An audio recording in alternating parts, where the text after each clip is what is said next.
Hey, so I'm finally making my video for this month. Apologies in advance. I am just getting over a cold, still have a little bit of phlegm in my throat, so if I sound a little bit raspy, that's why. Last month I did this new illustration. It's kind of a sequel to the Rapunzel illustration that I did a couple years ago. It's kind of been um, I wouldn't call it a logo, but it's been kind of one of my sort of trademark images. I've used it on business cards and such. And I found myself wanting to do a sort of related image. And I've also for a while wanted to do sort of tutorials to show my process in Adobe Illustrator. And so I decided to try videoing the entire process, which was a good learning experience because I was just experimenting and trying it out. And it was hard in some ways. I was learning the software and I lost some chunks of the process. So, good thing this was just trying it out.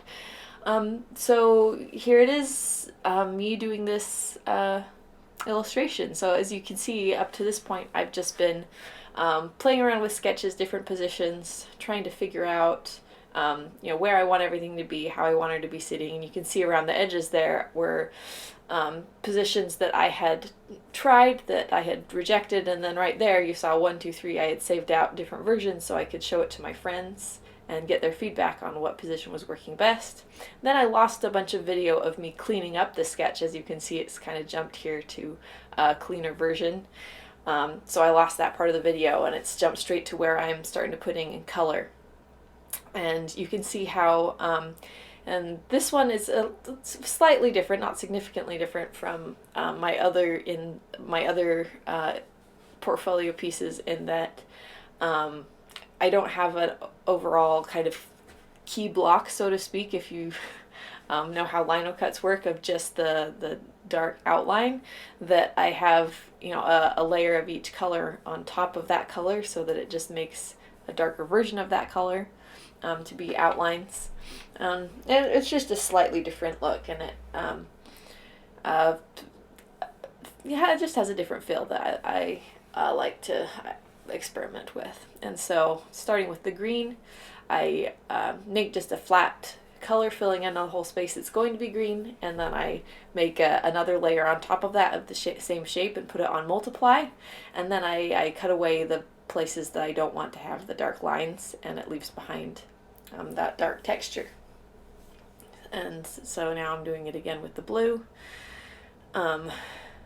And you can see little flashes. I have this sped up significantly.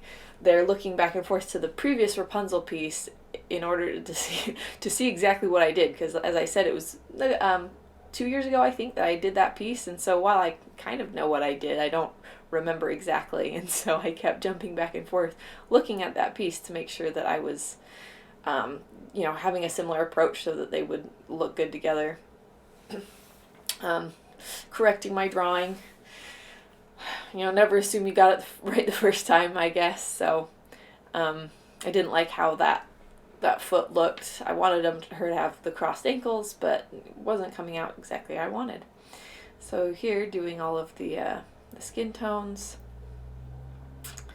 and jumping back and forth, trying to get the face of the characters to look at least somewhat similar. So here I've even copied and pasted and put them right next to each other so that I can see them. And that's something that I'm still working on. I think a lot of illustrators struggle with that. It's something in particular to illustration that you're not going to encounter, say, in like a fine art piece or something like that.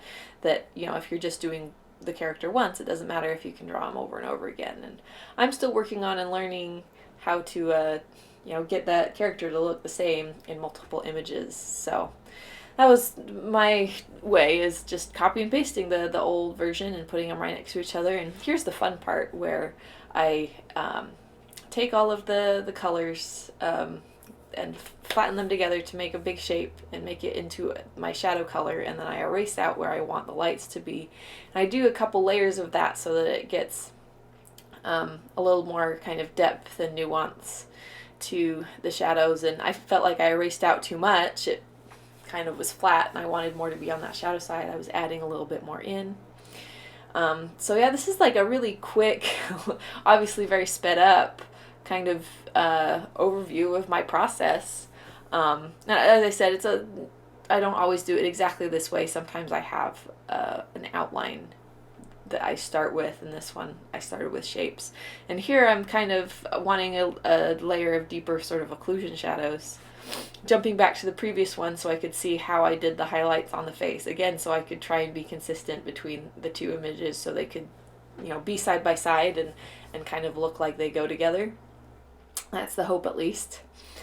Um, so yeah, that's what's going on here.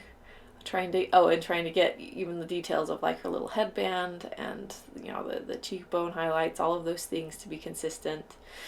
Adding more in, I felt like, as I said, I felt like I had erased too much out the first time. That's the beauty of working digitally, is I can just go and put those shadows right back in that I'm not stuck with having too much light that first time. So as you can see now, it's starting to feel a little bit more dimensional when I come out of it. That getting that shadow side darker is really helping. And here I'm trying to get the texture of the hair, so it doesn't feel like such a stark, contrast that it looks like there's hairs. And fixing, I felt like I didn't have the right texture there on the wagon. Cast shadow, trying to get that to work. And I think, yeah, that's about all of the process that I videoed. I think I tweaked a couple things and added a signature after I had already stopped doing the recording. But that's an overview of my process in Adobe Illustrator. As you can see, this image, I happened to do the entire thing from sketch all the way to this final in Illustrator. Sometimes, though, I do the sketch in Procreate just for convenience. So tell me what you think.